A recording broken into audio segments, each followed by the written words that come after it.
سلام همکاران عزیز، سلام محمود جان. سلام احسان جان، منم عرض سلام و احترام دارم. قربونه.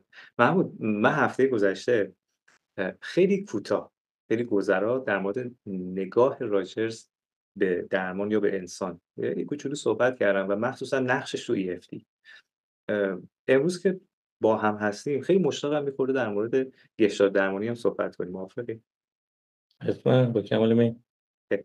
اه، وقتی داشتم میخوندم الان دلم میخواد با این شروع کنم. میدونی انگار گشتار درمانی یه روی کردیه که ما داریم یه تئاتر درونی رو میخوایم ببریم رو صحنه. اه، خیلی جالبه، حالا در موردش بیشتر صحبت میکنیم. حتما.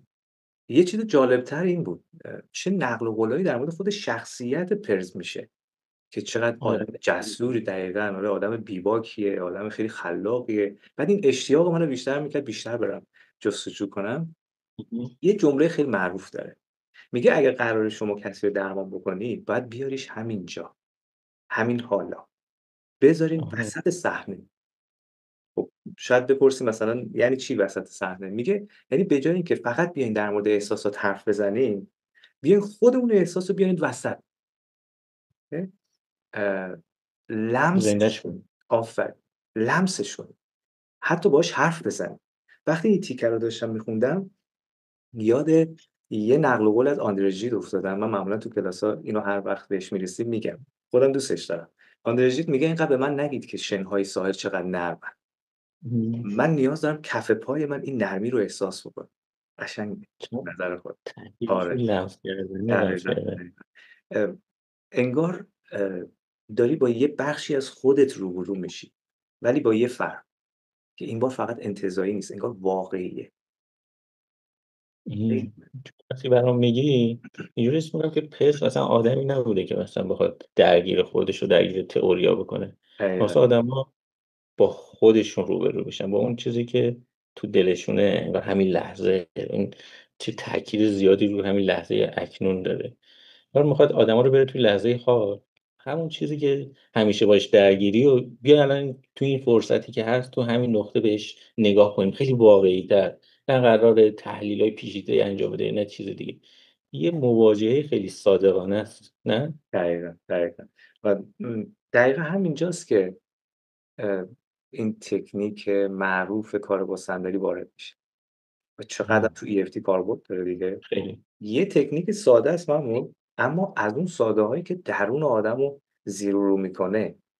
2 تا صندلی میاریم، از مراجع میخوایم یه بار بشینه روی یکی و حرف اون بخش درونیشو بزنه، حالا اون بخش منتقد درونیشه یا اون بخش ترساننده درونیشه. بعد میبریم رو صندلی دیگری که صندلی اهم. خودشه که جواب بده، که ما بهش میگیم صندلی تجربه کننده. و اینجا احساس مراجعه رو میخوایم بگیریم، حس مراجعه رو از این ارتباط، از این گفتگو. یک گفتگوی درونی شکل میگیره که اصلا محمود یه وقتایی انگار از یک جلسه کامل تحلیل روانی هم بیشتر جواب. انگار این تو ذهنمه، انگار یه در بسته که سالها بسته بوده آروم داره باز میشه. انگار یه صدایی که سالها گوش خاموش کردن. بوده تازه بالاخره داره شنیده میشه. برام خیلی جالب. خیلی نکات مهمی داری میگی و این فکر کنم همون تو مرحله دوم ما تو EFT میریم سراغش. دقیقاً، دقیقاً. یعنی وقتی تونستی اون ارتباط امنه رو با مراجعت برقرار کنی، تو مرحله اول تونستی اون امنیت رو بهش بدی که بتونه به تو به عنوان یه آدم امن اعتماد کنه، اینجاست که میایم از این تکنیک استفاده میکنیم. دقیقاً. احساساتی بوده سالهای سال تو دلش مونده، نمیدونم درگیرش بوده، مثل ترس، شرم، از همشون بدتر همین احساس آره، بی‌ارزشی، آره. بی‌کفایتی. واقعا. با این تکنیک میاریمش بیرون، اجازه میدیم بهش صدای اونم شنیده شه بعد از سالها. دقیقاً. انگار میکروفونو میگیریم جلوش، باهاشون روبرو شه. کم کم یه احساس تازه‌تری رو میخوایم ایجاد کنیم، سالم‌تر باشه، سازگارتر باشه، چیزی که آره. بچسبه. یه دقیقاً. جور بازسازی احساسیه دیگه، انگار از دقیقاً.